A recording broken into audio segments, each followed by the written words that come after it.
Ayan na ang mapagpanggap, mukhang nangyay pag nakaharap. Pag nakatalikod, walang ibang gagawin kundi ikaw ay sirain.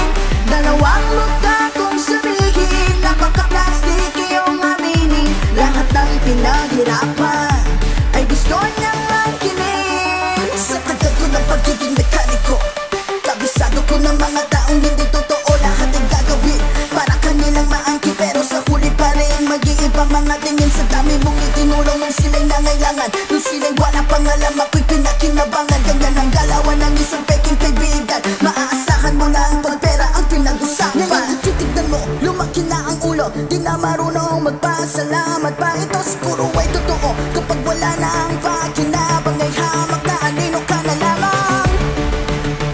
Kakalimutan ka na pagkatapos ka na nilang pagkakitaan. Ayan na ang mapagpanggap, mukhang nangyay pag nakaharap. Pag nakatalikod, walang ibang gagawin. Repair, ayan. So makikita nyo bukas pa yung ECU. So testing natin yung engine kung mag-i-start ba siya. Okay. So on natin yung susian. So ito may problema pala sa keyless. Kailangan ilapit yung remote doon sa keyless. So pwedeng palitan na receiver or remote na ito. So i-on ko muna. Okay. Ayan. So hindi ma-detect. Gawa ng mahina na yung frequency. So ididikit ko muna ito sa receiver. Okay. So dinikit ko muna yung remote doon sa receiver. Okay. Then on natin. Ayun. So nag-on na. Okay, so start natin.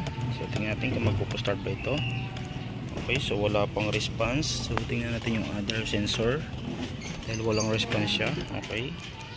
So hindi pa rin siya na okay. So possible may problema pa rin dito sa ating ginawa or other parts or fuse. Check muna natin.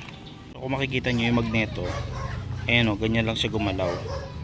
So means kaya hindi siya makatuloy, meron pa siyang problema sa other parts dito. Okay. So may ayusin pa tayo dyan o may kulang pa dyan. So napalitan natin ibang parts dyan. So hanapin pa natin kung saan parts dyan yung may problema para magtuloy yung kanyang start. So may check engine pa rin siyang nadidetect. Ayan o. Ayan o, kumukurap-kurap lang. So ulitin na natin yung ECU sa repair. Hey guys, after na mahabang kalkala ng ECU at maraming ni-repair dyan sa loob ng ECU para lang mapagana natin yung kanyang ECG. So ito na guys yung update. Ayan.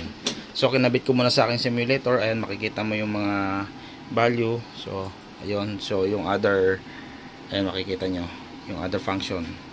So testing natin yung kanyang ECG. Ayan, good. Okay. So working na yung kanyang ECG. Grabe. Pakita ko sa inyo guys. Ang dami kong kinalkal dyan sa ECU. Guys, so makikita nyo bakbak talaga yung ECU. Ayun.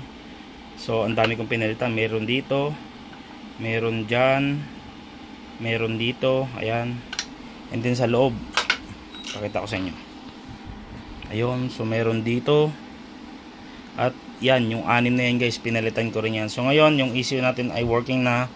So ito-testing natin mismo actual doon sa motor niya. Nandito naman yung motor sa atin, pinadala ng may-ari. Okay, so tingnan natin ngayon kung gumagana yung ibang mga function kasi gumana na yung kanyang ECG. So testing naman tayo kung gumagana ba yung injector or yung mga sensor. So testing, ayan. So after ng mahabang operasyon, so tingnan natin yung power. Ayan. Yan o. Yan o, magana na siya. Magana, antar na o. Alright. Isa pa.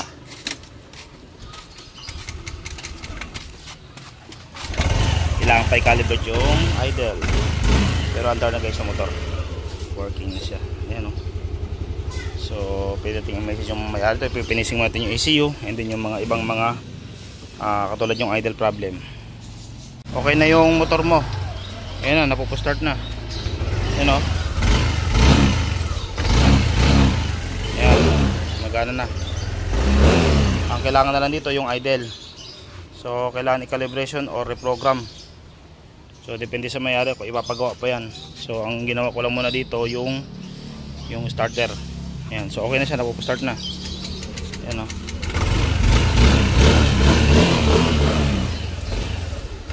Okay guys, ayun. So after na makalibrate yung kanyang IC, so pinandar na siya, makita nyo minor, umabot na siya sa 1.6. Pero yung kanyang IC valve ay mataas pa rin, nasa 4% to 38%. So ibig sabihin meron pa rin siyang erasure.